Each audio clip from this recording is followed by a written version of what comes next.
Madame Diane von Furstenberg, merci d'être parmi nous pour cette journée internationale des droits des femmes. La première question porte sur la résonance personnelle qu'a pour vous le 8 mars.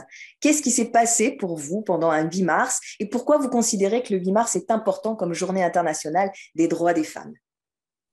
Vous savez, moi, en fait, je suis née féministe. Ma mère, qui a survécu les camps, était très féministe. J'ai été élevée comme ça. D'ailleurs, quand elle me disait, elle me parlait des hommes, elle disait toujours les pauvres. Donc, j'ai toujours j'étais ravie d'être une femme. Et voilà. Et alors, la journée de la femme, c'est une chose que moi, au début, j'ai appris, le premier souvenir, parce que comme je savais que j'allais vous parler, j'étais très jeune fille et il y avait la journée de la femme en Italie. Et c'était une journée où les gens vous donnaient des mimosas. Hein, les mimosas, c'est des fleurs d'hiver. Et puis après, au fur et à mesure, c'est devenu une chose plus sérieuse, etc. Et moi, évidemment, je l'ai tout de suite, moi, je l'ai célébré le jour de la femme en Amérique bien avant que ça se sache ou que ça se fasse, etc. Et pour moi, qu'est-ce que ça veut dire? De toute façon, moi, je n'ai jamais rencontré une femme qui ne soit pas forte. Et le seul problème, c'est que souvent, elle n'ose pas le montrer. Et donc, si j'ai eu un rôle ou une mission, c'est d'essayer de faire comprendre aux femmes, de leur donner confiance en elles pour qu'elles n'aient pas peur de leur propre force. Et c'est facile à comprendre d'ailleurs parce qu'en tant que femme, on veut toujours faire sentir les hommes forts, etc., etc. Ça fait partie d'être une femme, une féminine, etc. Mais d'être féministe n'empêche pas d'être féminine. Et je suis certainement féministe avant d'être féminine. Donc, tout ça, c'est beaucoup de M. On sait votre engagement auprès des femmes. Qu'est-ce que vous pourriez nous donner aujourd'hui comme conseil pour faire émerger les voix des femmes de par le monde? Écoutez, je crois que c'est plus que jamais, c'est incroyablement important parce que je trouve que le monde n'est définitivement pas passe un moment de enlightenment, hein. On est plutôt dans la darkness. Et je pense que je sais pas, quand il y a le feu à la maison, c'est toujours les femmes, tout à coup, elles oublient qu'elles sont, hein, elles prennent les enfants, les machins, paf, etc. Et c'est souvent les femmes qui sauvent les choses. Et aussi, elles sauvent les choses par leur voix. Par ce qu'elles disent.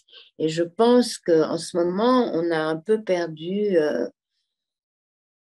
la tête parce qu'on est bombardé de mensonges, de mauvaises informations, de conflits. Et donc, je pense que la seule manière de lutter contre ça, c'est de chercher la lumière, de trouver la lumière, de chérir la lumière et de partager la lumière. Très beau, cette lumière que vous avez en vous. Qui vous l'a donnée? Quelles sont vos inspirations, que ce soit au niveau personnel, au niveau littérature? Alors, ma grande inspiration, c'était quand même ma mère. Et surtout, bon, quand on a une mère très, très forte, comme je l'avais, pendant qu'elle est votre mère, vous poussez un peu parce que ça peut être parfois un peu trop. Mais quand vous ne l'avez plus, à ce moment-là, vous vous laissez aller, vous comprenez toutes les choses qu'elle vous a dit, toutes les choses qu'elle a faites, parce que quand même, 15 mois ou 16 mois avant que je sois née et conçue, ma mère était un squelette parmi les cendres. Et donc, elle ne devait pas survivre, elle a survécu, elle ne devait pas avoir un enfant, je suis née. Et donc, elle m'a toujours dit que j'étais son flambeau de liberté. Et donc, je suis née avec le flambeau de liberté dans les mains. Et bon, ça peut être un peu lourd parfois pour une petite fille, mais c'est quand même un très, très beau cadeau. Avez-vous une autre inspiration, peut-être d'un point de vue intellectuel ou littéraire, puisque vous nous dites être féministe? Est-ce qu'il y a quelqu'un au niveau littérature qui vous porte plus que quelqu'un d'autre?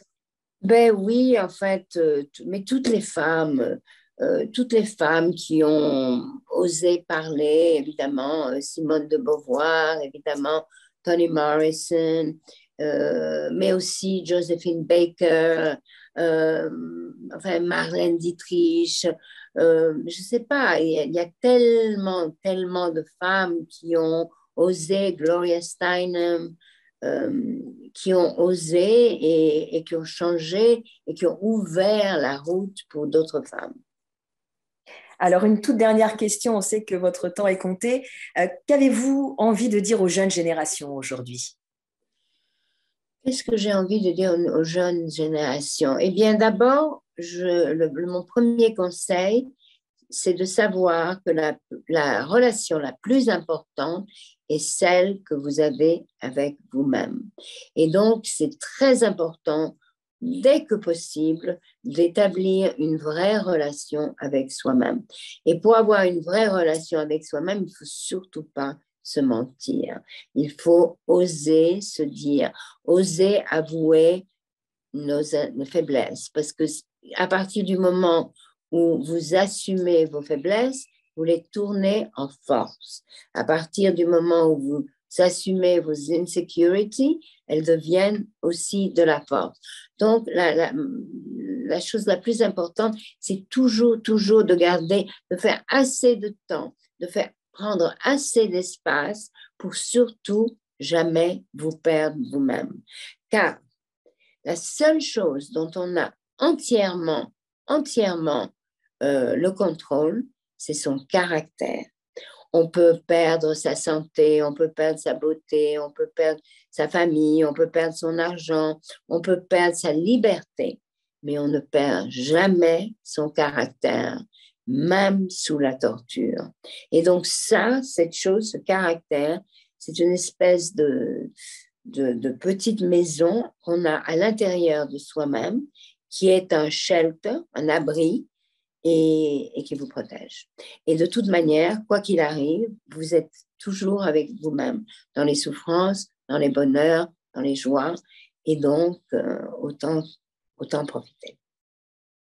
On gardera en tête cette belle idée de préservation de l'intégrité de son abri, comme vous l'appelez très, très joliment. Merci Diane von Furstenberg d'avoir été Merci et à bientôt. À bientôt.